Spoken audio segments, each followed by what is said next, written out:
Hello, everybody, and welcome back to the SOMM TV podcast. My name is Jason Wise. On today's podcast, I am speaking with one of the pioneers of sparkling wine in the Willamette Valley, Andy Lytle, who just opened up their brand new tasting room. They have been featured on our show Sparklers, and we also have a Behind the Glass on their story right now streaming. Andy and I are going to talk about whether or not it's possible for America to have a Grand Cru or Premier Cru type region for sparkling wine, and whether or not that is the Willamette Valley.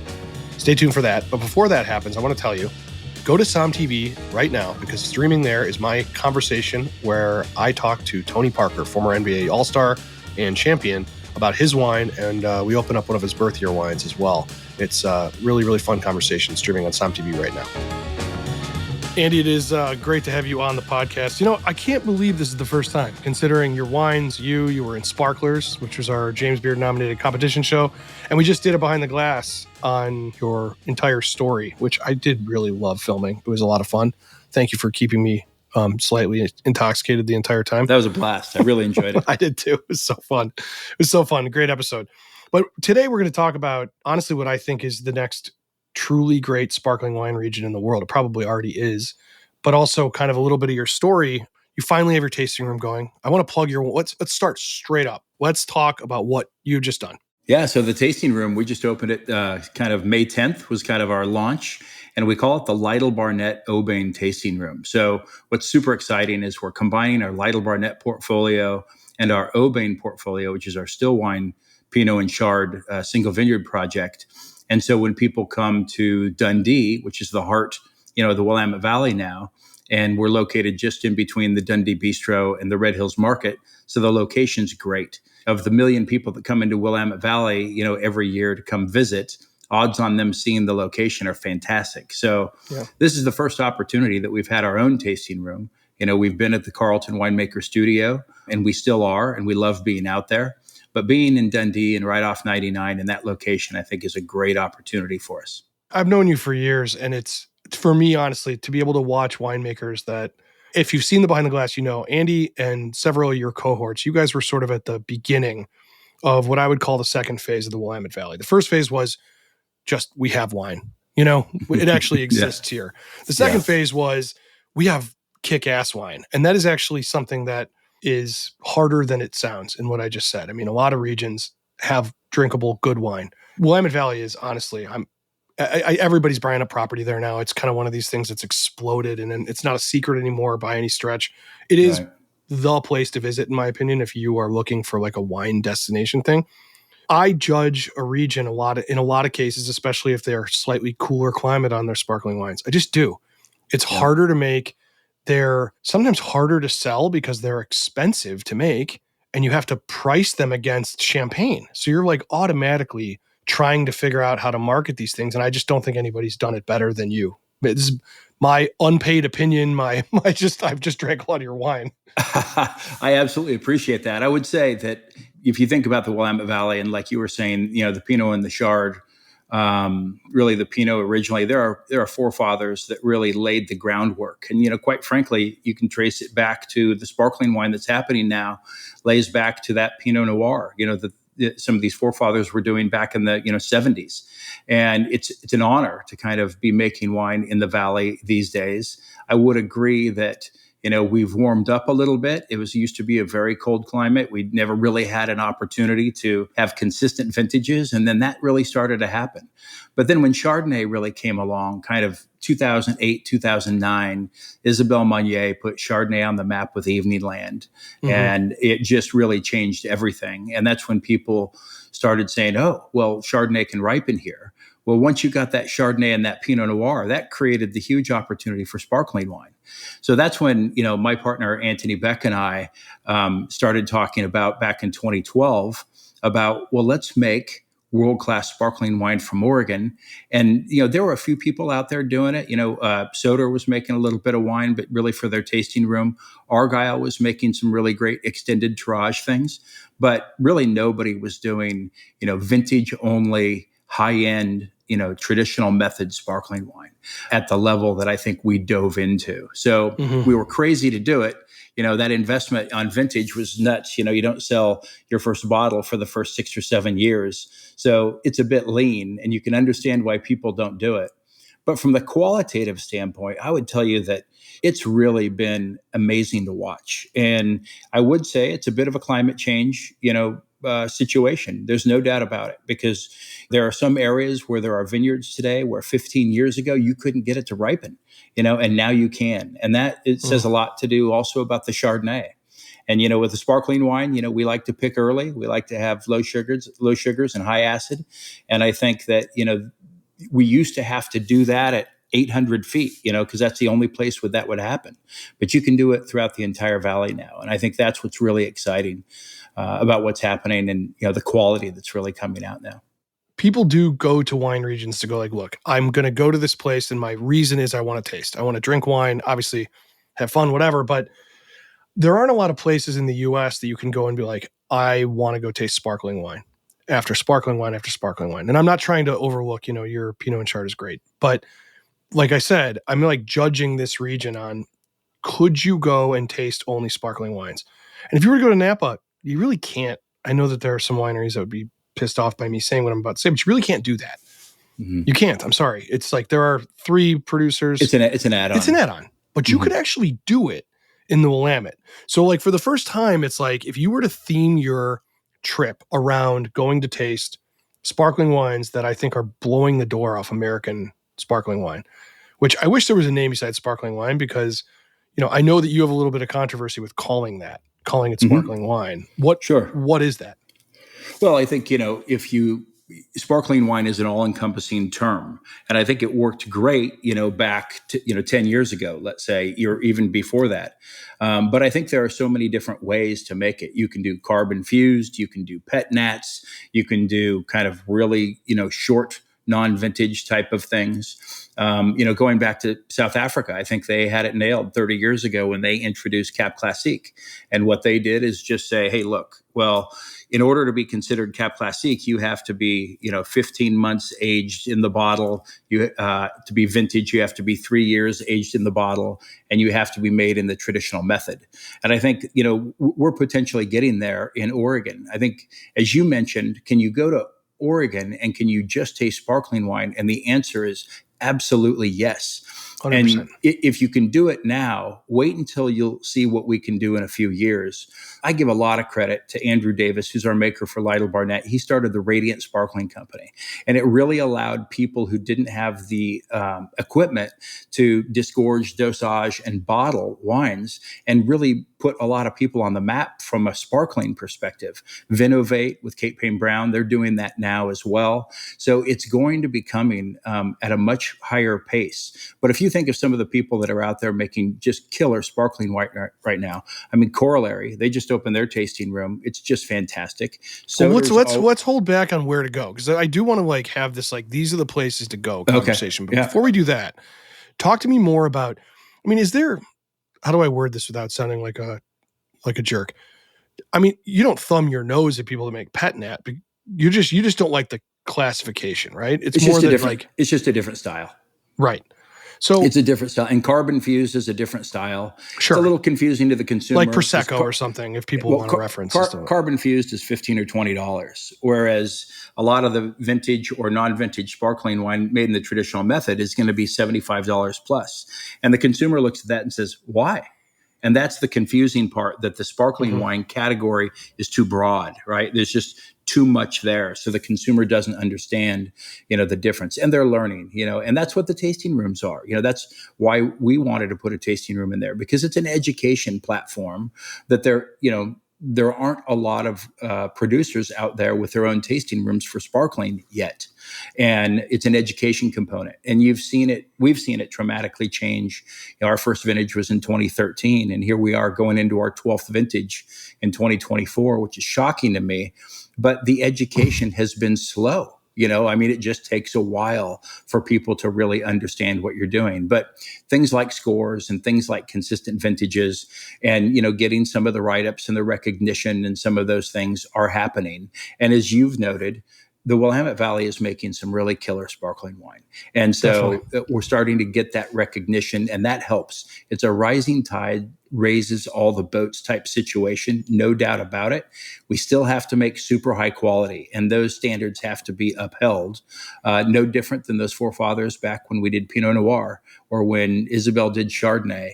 It was, you have to keep it to a standard of super high quality. And as long as we continue to do that, the sky's the limit. What would it take for the state of Oregon or the region of Willamette or whatever you want to describe to bound together and say, we are going to call traditional method sparkling this, but it has to come from Oregon or it has to come from the Willamette? I mean, it's a real ballsy move America has not done ever, but, and they're not allowed to call it champagne. So what would it take? Is that even a possibility that people could get together and say, let's call it, Absolutely. I think that there is a group out there right now, just to be completely frank with you, called Celebrate Sparkling.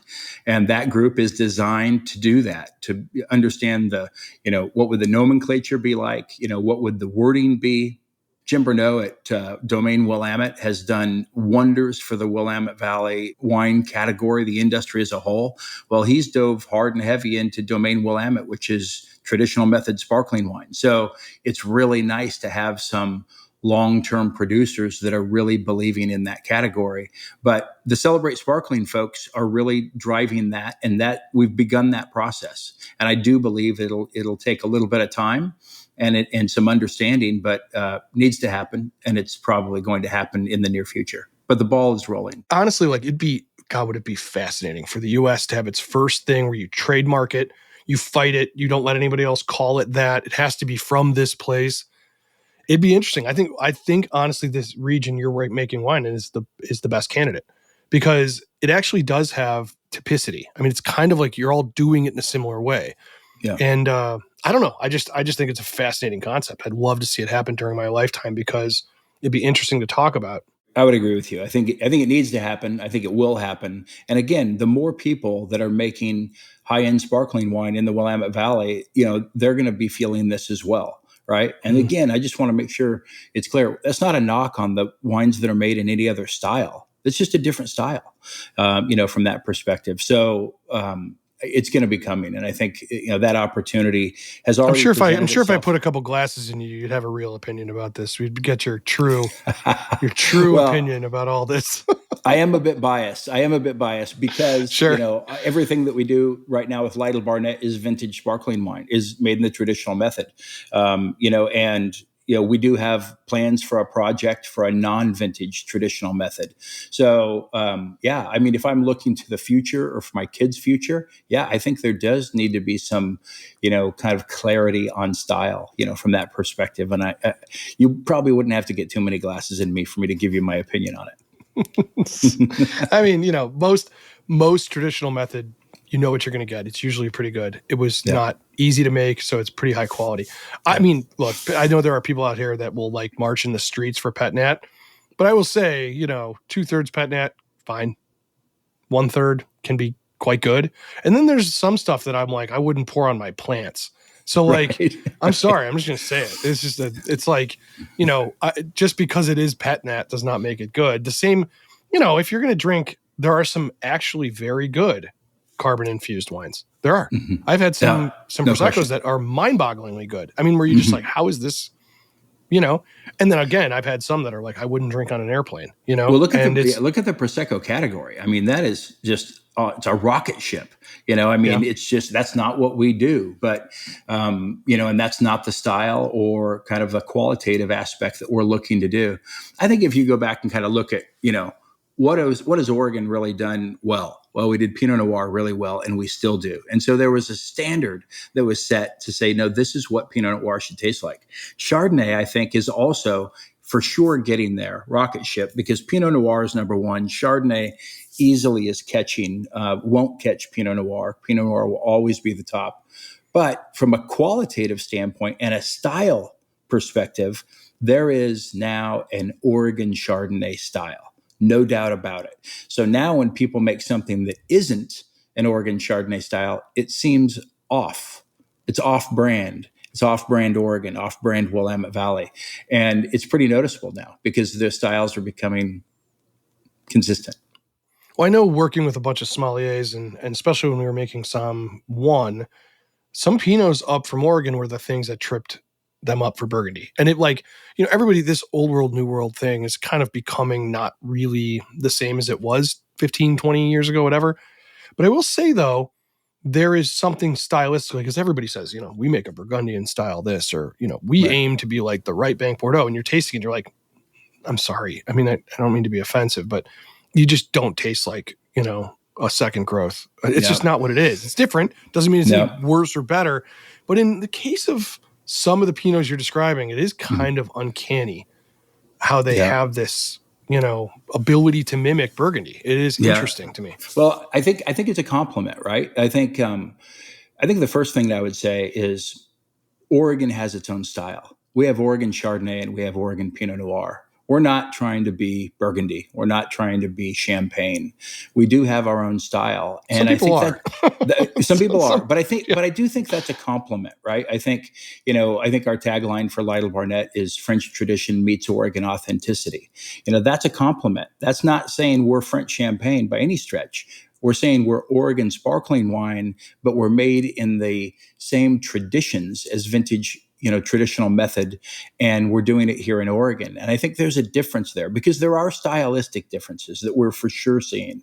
Dosage is a big one, right? We have less dosage in most of our wines that are coming from Oregon. I think it's interesting. A lot of people say, what would you taste Lytle Barnett against? And if I didn't do that against something from Oregon, I would always say French Champagne. Always, and I don't need to be compared to a vintage, big house or grower over there, but, they're non-vintage and our products are very similar in style to the point where I would challenge a lot of people to taste them side by side and see if you can tell the difference. Most can't. And I think that's a compliment to kind of what's happening there. I think the same thing goes for, our still wines. When people say, what do you compare your Aubain wines against? And I never say California because California Chardonnay and California Pinot Noir are different from Oregon Chardonnay and Oregon Pinot Noir. And just like I was talking about with sparkling, Oregon, do we taste like Chablis or Puligny Montrachet? Yep, we sure do. But we taste like Oregon first. It's our own style. But it sure does. But, from a latitudinally perspective, and from a climate perspective, we're so close, right? And we've warmed up, right? So it's created that opportunity for Chardonnay to raise its head, which really all of a sudden gets you to start looking at Pinot Noir and Chardonnay and saying, wow, you don't have to spend, for a Premier Cru or a Grand Cru in Burgundy, you can spend a heck of a lot less for Oregon or Willamette Valley or even some single, vineyard AVAs and really be like, that's spectacular. And that's a learning curve and it's happening, but it's super exciting. This is a really cool thing for me to be able to tell the story of a region as it develops, but also already was making good wine. It's not like I discovered it or anything like that. It's just a cool thing to observe sidelong, as it happens. All right. So I'm traveling from Pittsburgh or Alabama or wherever the hell I'm going, and I want to go to a region, and I've convinced myself, because I just listened to this podcast, that I need to go to the Willamette instead of going to Napa or Sonoma or Santa Barbara or the Finger Lakes or wherever else we want to talk about. So when we think about like where we would want to go, all right, I want to hear, obviously I have you on the podcast because I love your wine. It sounds like a big love fest. It is. I really do genuinely like your wine. And I think it's like, we've already gone to your tasting room. It's the first place we went. Where do we go next? I mean, I have a few in my mind that people need to go. And we're just talking about sparkling, just talking about whatever you're going to name your sparkling and trademark and not let anyone else call it. Where should I go? What are the best of the best? Well, I think, we would be, remiss to not mention Argyle, right? Because they have been on the map for so long. I particularly like their extended tirage. I think it's very similar to, vintage French Champagne. So I really think Argyle, it's a great experience. It can host a lot of people. It's fantastic. I think additionally, Domaine Willamette and what Jim Bernot's done there has created an opportunity for people, come visit us, let us educate you. And that's fantastic. And so those are the two kind of bigger locations, I would say. But I think when it starts coming to, where else would you go? Corollary, just opened up their tasting room kind of down, kind of Eola Amity, kind of down in kind of the North Eola Amity. And they make Friends of the fantastic podcast. Yep. They're friends great. they are fantastic people. They're making fantastic wine. And again, I don't think their wines taste anything like Lytle Barnett, but I think they're fantastic wines. So you're getting a little bit of something else. I think Soder, makes some really amazing stuff. Rocco, right? I mean, Yeah. Rollins I like Stoles Rocco a lot. Rocco put, Rollins Stoles put it on the map. I mean, he and Andrew Davis, ironically, a lot of people don't know that. Rollin was at Argyle and Andrew Davis was at Argyle. And that's where it all started for sparkling wine in Oregon. Laurel Ridge started making wines in Oregon a long time ago, but from a vintage or from an extended tirage perspective, Argyle kind of began that whole process. And, there's people out there like the folks at Vinovate, Kate Payne Brown, she's got her own little project called Call Me Dolores. And it's just fantastic. And again, I love tasting those wines because they don't taste anything like Lytle Barnett. So there's really a kind of a vast, opportunity to really taste some amazing sparkling wines, in the Willamette Valley. Arabilis just launched their sparkling wine. I have not had a chance to taste it yet. I know they're really committed to the project, and I think that it's going to be fantastic. So it's so fun to see all of these new up and coming tasting rooms, wines that are available. And again, I do just firmly believe, and the Willamette Valley has done such a great job of this over decades, and that is the rising tide raises all the boats. And I think that's happening. And I think accessibility, that what Andrew Davis has done at Radiant Sparkling Company and what Vinovate's doing, creates that opportunity for people who really want to make high quality sparkling wine to get it done where it might have been a barrier to entry in the past. That really creates a launching pad, in my personal opinion, for super high quality, the opportunity for the North Willamette Valley really to get recognized for a style, a quality that really is spectacular, and something you would come to the Willamette Valley straight from Pittsburgh just to come in and taste the sparkling wines. I think it's going to start happening. I totally agree. I mean, that's why we wanted to talk about this. And I think Napa they have sparkling wines. They have some very good ones, but the connection is not the same in Napa. If you look like in the 60s or maybe early 70s when Mondavi would lend you a tractor, or, you could ferment your wine at his winery, or he would give you a ton of, Chenin or something like that would happen. And it would happen all over the valley. That's happening in the Willamette still. Like, you have these connections where this guy founded this winery, now works at another one, but they're not at odds. Everybody's kind of helping out and supporting each other. That is an awesome place to go taste and visit when there's still that feeling of, I used to work for this guy and I borrowed his tractor yesterday. That is a cool thing that we still have in the Willamette. So I didn't mention one, and I'd be remiss, but Shane Moore over at Grand Moraine is making. Oh, I've not had their wines. Yeah, I've not had them. He's making some of the best sparkling wine in the valley, and ironically, going back to when we were doing our stuff early, back in the 13, 14 vintages, Shane was making wine back then, sparkling wine back then. So he's been doing it a long time. So he's been able to kind of adjust and move and do some of those things. And I would also say that, they're doing some really spectacular things. And with that comes the opportunity for, the Adelsheims and the Willakensies and the, some of those folks to really, introduce themselves into the category of sparkling wine at a very significant level, because the quality is now there, and the quality of the craftsmanship of these winemakers is off the charts, and there's a desire to really create a place. If you love bubbles, like the fact that you could just continue naming like top tier, interesting, at like all levels. I mean, some of these you just named are like husband and wife teams that do everything themselves. Others are, like Argyle, that's a large winery where you get a chance to go and sit out on the lawn and have a glass of wine. I mean, these are very different types of things. And the fact that you could go and taste over 2 days is exactly why I wanted to have this pod. This is like insider trading here, guys. If you are into bubbles, this is it. Andy, I want to thank you so much for being on and talking about what I think is the next great region in America, but already exists. But maybe the next one that people have not thought about destinationally going to. So, well, special thanks to you. I mean, creating awareness is super for us. Your brand, and what you've done is really spectacular. We've had that blessing of working with you with sparklers, the behind the glass things. Folks, if you haven't seen Cup of Salvation, watch it. It is fantastic. But Jason, I would say that, it takes recognition and awareness. We can't do it on our own. And I so appreciate your excitement about the Willamette Valley, excitement about the sparkling wine category for us. I think the future is extremely bright, but it's people like you, giving us that opportunity to look forward and to expose ourselves to the greater wine world is really an awesome opportunity. So we really appreciate it. I love it. And I'll never forget when we won the James Beard last year for the whole animal, and you sent me some wine. It meant the world to us. And it was honestly like this kind of thing where it sort of put in our brains that like when we celebrate something special like that, we now drink your wine. Mm-hmm. Because you sent that to us on that one occasion.